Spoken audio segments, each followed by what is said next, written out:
नमस्कार प्यारे विद्यार्थियों, आप सभी का चैनल पर हार्दिक स्वागत है। प्यारे विद्यार्थियों, माध्यमिक शिक्षा बोर्ड राजस्थान अजमेर द्वारा स्माइल 30 के अंतर्गत जो आपका सेकंड टेस्ट कक्षा 11 का इंग्लिश अनिवार्य का जारी किया गया है, उसे हम हल करना शुरू करते हैं। इसको हल करना शुरू करें उससे पहले आप वीडियो को लाइक कर दीजिए, चैनल को सब्सक्राइब कर दीजिए और घंटे का निशान दबाना बिल्कुल भी न भूलें। प्रश्न number 1, he told me that he write story since morning. Tense के आधार पर आप वाक्य देख सकते हैं। दूसरा, इसमें डायरेक्ट इनडायरेक्ट का भी प्रयोग किया गया है। देखो, सिंस मॉर्निंग इन समय से पहले सिंस या फॉर हो तो वो आपका प्रेजेंट परफेक्ट कंटिन्यू या पास्ट परफेक्ट कंटिन्यू टेंस होता है। उसमें हैज या have been plus first form में आईएनजी प्रेजेंट में, और पास्ट में हैड बीन फर्स्ट फॉर्म में आईएनजी। तो देखो, यहाँ हैव राइटिंग दे रखा है जो गलत ऑप्शन है, वाज राइटिंग आएगा नहीं, इज राइट भी गलत ऑप्शन है। तो आपका उत्तर नंबर हो गया 3। पहले का कौन सा है? 3 number. He told me that he had been writing a story since morning. हाँ, हैव बीन आ सकता था, लेकिन हैव बीन में क्या होता है? ही के साथ हेज आता है। क्या आता है? हेज आता है। तो हैज बीन, हालांकि ये टेंस पास्ट हो गया, इसलिए यहाँ पर हैड बीन राइटिंग, यानी 3 नंबर आपका उत्तर है। पहले का उत्तर कौन सा है? 3 नंबर। प्रश्न नंबर 2 देखिए, सी प्ले टेनिस सिंस 2000। तो ये भी देखो 2015, ये सेम ही बात है, सिंस 2015 से वह टेनिस खेल रही थी। सिंस, यहाँ सिंस मॉर्निंग था, तो देखो had been plus first form में आईएनजी या हैज या हैव बिन। तो देखो एक ही वाक्य में 4 नंबर में, तो इसका 4 नंबर हो गया दूसरे प्रश्न का उत्तर। प्रश्न नंबर 3 देखो, the sheep rose to the top we should see the endless sea join us. इन दोनों को एज से जोड़ना है। किससे?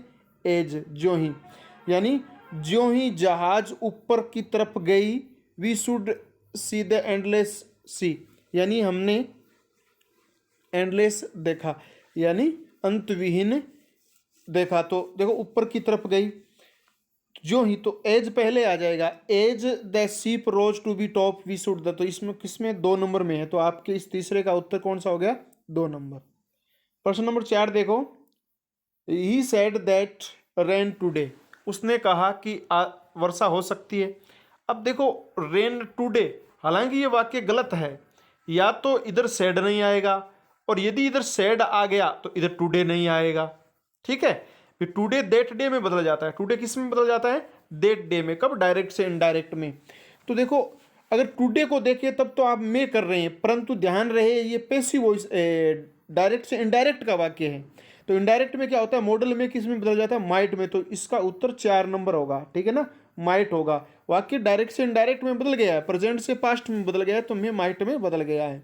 हालांकि में आता है, लेकिन में किस में बदल रहा है? माइट में बदल रहा है।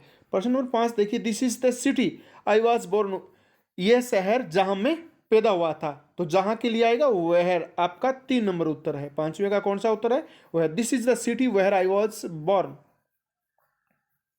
प्रश्न नंबर 6 की बात करते हैं। प्रश्न नंबर 6 देखो, इफ यू रिक्वेस्ट, यदि आप प्रार्थना करते हैं, the boss help you, boss आपकी सहायता करेगा। कंडीशनल वाला वाक्य है, और कंडीशनल वाला वाक्य होता है एक तरफ वर्ब की फर्स्ट फॉर्म हो, तो दूसरी तरफ विल या सेल कैन प्लस वर्ब की फर्स्ट फॉर्म आएगी। तो आप 2 नंबर कर दीजिए। The boss can help you, यदि आप प्रार्थना करते हैं तो बॉस आपकी सहायता करेगा। तो छठे का उत्तर हो गया 2 नंबर। प्रश्न नंबर 7 देखिए, the girl won the race was awarded. लड़की, won the race was awarded, तो लड़की जो जिसने रेस जीता उसको अवार्ड दिया गया। तो जो आएगा हु के लिए, व्यक्ति के लिए क्या था? हु। 4 नंबर उत्तर हो गया आपका। The girl who won the race was awarded. प्रश्न नंबर 8 देखिए, Arjun gave me this story book. Arjun ने मुझे ये कहानी पुस्तक दी जो रुचिकर है। तो जो किसके? विच, यानी विच इज इंटरेस्टिंग, यानी 2 नंबर। 8वें का हो गया 2। प्रश्न नंबर 9 देखिए क्या है, if you ask here she will marry you. यदि हर, ईयर नहीं है यहाँ पर, हर है, यदि आपने उससे पूछा होता या आप उससे पूछोगे तो शी विल मैरी यू, वो आपसे शादी करेगी। तो यहाँ पर आप विल का प्रयोग कर सकते हैं। हालांकि ये सही नहीं, इफ यू सीधा आस्क आता है, परंतु यहाँ पूछ ही लिया है तो अपने आप विल लगा सकते हैं। 9वें का तीसरा। हालांकि प्रश्न बहुत गलत है यहाँ पर। प्रश्न नंबर 10 देखिए, हियर इज यूरोपियन लेडी। अब आप देखो, ए एन दे और आर, यहाँ का इनका तो कोई मतलब ही नहीं है। ए और एन से लगाना। आप ई को देखोगे, ई कहोगे सवर है, भाई सवर नहीं है ये।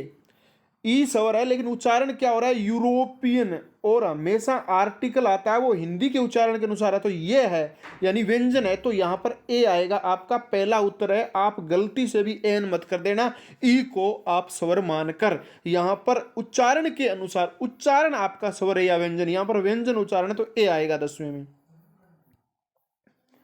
प्रश्न नंबर 11 की बात करते हैं। My sister is preparing lunch.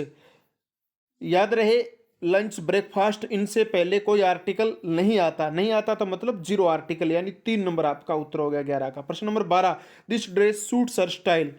ठीक है, this dress suits her style, ये उसको पसंद है, उसके स्टाइल की ड्रेस सूट कर रही है। सी डेफिनेटली लाइक्स इट। अब वह निश्चित रूप से इसे पसंद करती है। कोई मॉडल नहीं आएगा, ठीक है ना, कोई नहीं आएगा। देखो, सी के बाद प्रेजेंट सिंपल टेंस है, फर्स्ट फॉर्म के साथ एस आ गया। सी डेफिनेटली लाइक्स इट। तो भाई मॉडल के बाद तो वर्ब की फर्स्ट फॉर्म आएगी, तो कैसे आएगा मॉडल? इनमें से कोई मॉडल आपका उत्तर नहीं है, कोई भी मॉडल आपका उत्तर नहीं है, बिल्कुल भी नहीं हो सकता। मॉडल के बाद वर्ब की फर्स्ट फॉर्म आती है। ठीक है, 12वें प्रश्न का कोई उत्तर नहीं है। आप अपनी इच्छा से कोई कर सकते हो, वो अलग बात है, आपका अध्यापक बता दे वो अलग बात है। प्रश्न नंबर 13 देखो, she visits her grand parents house during holidays. देखो, सी वह visits her grand parents house during holidays, यानी छुट्टियों के दौरान वह अपने दादाजी के घर जाती है। तो भाई ये तो अपने आप में वाक्य कंप्लीट है। प्रेजेंट सिंपल टेंस और फर्स्ट फॉर्म के साथ एस आ गया, तो अब इसमें मॉडल कहां से आएगा? इसमें मॉडल आने का कोई मतलब ही नहीं है।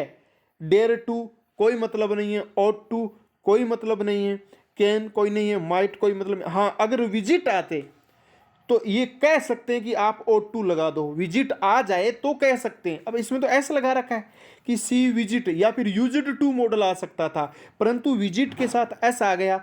अब फर्स्ट फॉर्म में एस या एस आएगा तो मॉडल कहां से आएगा भाई? तो आप 2 नंबर लगा सकते, बशर्ते आप एस हटाओगे यहां पर। She ought to visit her grand parents house during holiday. अब इसमें हो क्या गया कि इसका प्रश्न हो गया छुट्टियों के दौरान उसे अपने दादाजी के घर जाना चाहिए। ठीक है ना, विजिट करना चाहिए। हालांकि ये गलत वाक्य है, ठीक है ना, गलत वाक्य है। प्रश्न नंबर 14 देखो, how she did that to us. How कैसे, सी डिड उसने किया, दैट ऐसा, टू अस हमारे लिए ऐसा कैसे किया। तो पास्ट टेंस चला गया अपने आप में, तो यहां पर कुड आ जाएगा। ठीक है ना, 3 नंबर में कि हाउ कुड कैसे सी डिड। अब आप सोचो कि कुड के बाद डिड कैसे आ गया, ये एक अलग प्रक्रिया है भाई। यहां पर कुड अलग है, हाउ कुड की कैसे संभव है, कैसे किया, सी डिड दैट टू अस, उसने हमारे लिए ऐसा कैसे किया, तो 3 नंबर है। आगे देखो प्रश्न number 15, I know the year, मैं उस वर्ष को जानता हूं, इन दुआ वाज बोर्न, जिसमें दुआ का जन्म हुआ था। अब देखो, जब दुआ का हुआ तब तो आप वहन लगाते हैं, और वास्तव में साल के लिए तो वही नहीं आता है, आई नो द ईयर वहन दुआ वाज बोर्न, परंतु यहां पर एक इन दे दिया। अब इसने इन ने गड़बड़ी कर दी, तो अब इसमें यानी मैं उस साल को जानता हूं जब दुआ पैदा हुआ था, या मैं उस साल को जानता हूं जिसमें दुआ पैदा हुआ था। तो जब का तो आ गया वहन, लेकिन जिसमें के लिए आएगा विच, इनके कारण। तो यहां पर आपका 15 नंबर का 2 नंबर आ जाएगा। ठीक है, 4 नंबर भी सही है इन न हो तो। Person number 16, I know a place where you can catch really big fish. मैं ऐसे स्थान को जानता हूं जहां पर तुम बड़ी बड़ी मछलियां पकड़ सकते हो। तो भाई वहर तो आ ही गया, तो लगाने की क्या आवश्यकता है, आना तो वहर ही है यहाँ पर। अब कुछ कहेंगे दियर आएगा, बिल्कुल नहीं आएगा। आई नो ए प्लेस, क्योंकि दियर को हटाने के लिए तो वेयर का प्रयोग है। I know a place where you can catch really big fish, ये वाक्य अपने आप में बड़ा है, ठीक है, अपने आप में पूर्ण है वाक्य, बड़ा क्या पूर्ण है, तो कुछ लगाने की आवश्यकता नहीं है। फिर भी देखिए तो आप वहर लगा सकते हैं, यदि ये वहर नहीं होता तो, यानी इसका पहला उत्तर हो सकता था, ये भी गलत है। बहुत सारे प्रश्न गलत दे रखे हैं। दे हैव ऑलवेज हेल्प्ड, वे हमेशा सहायता करते हैं। अनदर दूसरे की, सेवरल कुछ मतलब नहीं दिया, यानी एक दूसरे की सहायता करते, तो इच अदर यानी चौथा उत्तर है। 17 का उत्तर क्या हो गया आपका, चौथा। 18, is known about her achievement, यानी उसकी उपलब्धियों के बारे में। अब देखो यहाँ पर इज है, ठीक है, कोई नहीं जानता या कुछ जानते हैं। अगर फ्यू की बात करें तो फ्यू के बाद हमेशा बहुवचन की साइकिल, देखो इज एक वचन की साइकिल है, बहुवचन आएगा तो फ्यू के बाद बहुवचन आएगा, तो पहला गलत है। दूसरा देखो लिटिल और ए लिटिल अपने आप गलत हो गया। कैसे हो ये गलत? देखो लिटिल ए लिटिल अनकाउंटेबल से पहले आता है, और कोई जानने वाला तो अनकाउंटेबल थोड़ी हो सकता है, वो तो व्यक्ति होगा। तो ऐसी कंडीशन में ये काउंटेबल है, तो ऐसी कंडीशन में 18वें का उत्तर होता है आपका 4। None is known about her achievement, उसकी उपलब्धि के बारे में कोई नहीं जानता। ठीक है। अब देखो 19 number, he is early bird. He is early bird, वह एक छोटा पक्षी है। तो एक छोटा पक्षी है तो एन आ जाएगा, ठीक है ना, अर्ली ए। 3 नंबर हो गया आपका। प्रश्न number 20, exam copies are still unchecked. देखो एग्जाम कॉपीज अपने आप बहुवचन आ गया, तो इससे पहले ऐसा नाउन, और वो भी काउंट, कॉपी गिन सकते हैं तो काउंटेबल, काउंटेबल नाउन से पहले कौन सा डिटरमिनर आएगा आपका?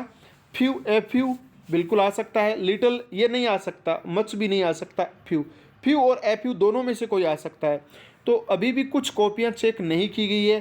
फ्यू होता है नए के बराबर, और ए फ्यू कुछ, तो आपका उत्तर 1 नंबर हो जाएगा। ठीक है ना, 20वें का 1 नंबर, कि कुछ कॉपियां अभी भी अनचेक्ड है, यानी जिनको जांच नहीं किया है। तो प्यारे विद्यार्थियों, इसमें 3-4% डाउट वाले थे और गलत थे, जो सही तरीके से यूज नहीं हुए हैं। हो सकता है आपके अध्यापक अलग तरीके से बता दे। आपने इस वीडियो को अंत तक देखा, इसके लिए बहुत बहुत धन्यवाद। यदि वीडियो पसंद आया तो लाइक कर दीजिए, चैनल को सब्सक्राइब कर दीजिए, और घंटे का निशान भी दबा दीजिए। अन्य साथियों के साथ शेयर भी कर दीजिए। अगले टेस्ट में मिलेंगे, तब तक के लिए जय हिंद, जय भारत, वंदे मातरम।